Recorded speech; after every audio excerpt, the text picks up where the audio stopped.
മദ്യപാനികളുടെ ചങ്ക് തകർക്കുന്ന ഒരു വാർത്തയിലേക്കാണ് ഇനി പോകുന്നത് കേട്ടോ. അതെന്താണെന്ന് വെച്ചാൽ ഈ കഴിഞ്ഞ ദിവസം ആന്ധ്രാപ്രദേശിലെ കൃഷ്ണ ജില്ലയിൽ നടന്ന ഒരു സംഭവത്തെക്കുറിച്ചാണ് പറയുന്നത്.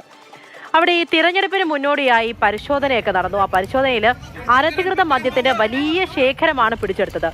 അധികൃതർ എങ്ങനെയാണിത് നശിപ്പിച്ചത് എന്നാണ് നിങ്ങളിപ്പോൾ ദൃശ്യത്തിൽ കാണുന്നത്.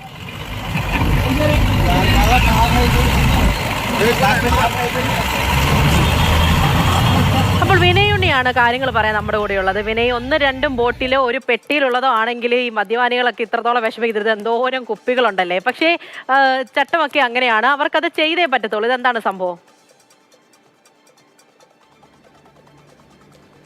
പൂജ 1-2 ബോട്ടിലൊന്നുമില്ല, 58,042, കൃത്യമായി പറഞ്ഞ 58,042 കുപ്പികളാണ് ഒരൊറ്റ നിമിഷം കൊണ്ട് ഒരു റോഡ് റോളർ കയറ്റി ഇറക്കി അങ്ങ് പൊട്ടിച്ചു കളഞ്ഞത്. അതും 73 ലക്ഷം രൂപയുടെ മദ്യം.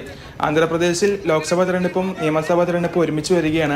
അപ്പോൾ ഈ വോട്ടർമാർക്ക് ഈ മദ്യം കൊടുത്ത് വശത്താക്കാനുള്ള ശ്രമങ്ങൾ പലരും നടത്തുന്നുണ്ട്. അപ്പോൾ അതിനൊക്കെ എതിരായിട്ടാണ് എക്സൈസും പോലീസും ഒക്കെ ചേർന്ന് അവിടെ ഒരു വലിയ രീതിയിൽ തന്നെ റെയ്ഡ് നടത്തി. ഈ റെയ്ഡിലാണ് ഇത്രയും വലിയൊരു ശേഖരം വിദേശ മദ്യം, അനധികൃത വിദേശ മദ്യം കണ്ടെത്തുകയും ഇങ്ങനെ പിടിച്ചെടുക്കുകയും ചെയ്തത്. പിന്നെ ഒട്ടും താമസിച്ചില്ല, കൃഷ്ണ ജില്ലയിലാണ് സംഭവം. SP ആയിരുന്ന അതിനാൻ ഇതിന് നേതൃത്വം നൽകി ഒരു റോഡ് റോളർ വിളിച്ചു. റോഡിൽ അങ്ങ് നിരത്തി വെച്ചു, 58,000 കുപ്പി നിരത്തി വെച്ചു. 5 മിനിറ്റ് കൊണ്ട് എല്ലാം തവിട് പൊടി, ഒരു ദയാദാക്ഷിണ്യവും ഇല്ല. 73 ലക്ഷം രൂപയുടെ മദ്യം അങ്ങനെ റോഡിലാകെ പരന്നു. മദ്യപാനികൾക്ക് ചങ്ക് തകർക്കുന്ന ഒരു വിഷലാണെന്ന് അറിയാം. എന്നാലും വളരെയധികം കൗതുകത്തോടെയാണ് ഈ ദൃശ്യങ്ങൾ ഇപ്പോൾ സമൂഹ മാധ്യമങ്ങളിൽ പ്രചരിക്കുന്നത്. പൂജ, ശരി വിനയ്, എന്തായാലും മദ്യത്തെ പ്രണയിക്കുന്ന ആരെങ്കിലും ഈ വാർത്ത കാണുന്നുണ്ടെങ്കിൽ അവർ മനസ്സിൽ വിചാരിക്കുന്നത് നിങ്ങളോ കണ്ട് എന്തിനാ ഞങ്ങളെ കൂടെ വിളിച്ച് കാണിക്കുന്നതായിരിക്കും. അങ്ങനെയൊന്നും പ്രണയിക്കുകയൊന്നും വേണ്ട, എടുത്തു പറയുകയാണ്. നിയമപരമായിട്ടുള്ള അറിയിപ്പാണ്, മദ്യപാനം ആരോഗ്യത്തിന് ഹാനികരമാണ്. ശരി വിനയ്.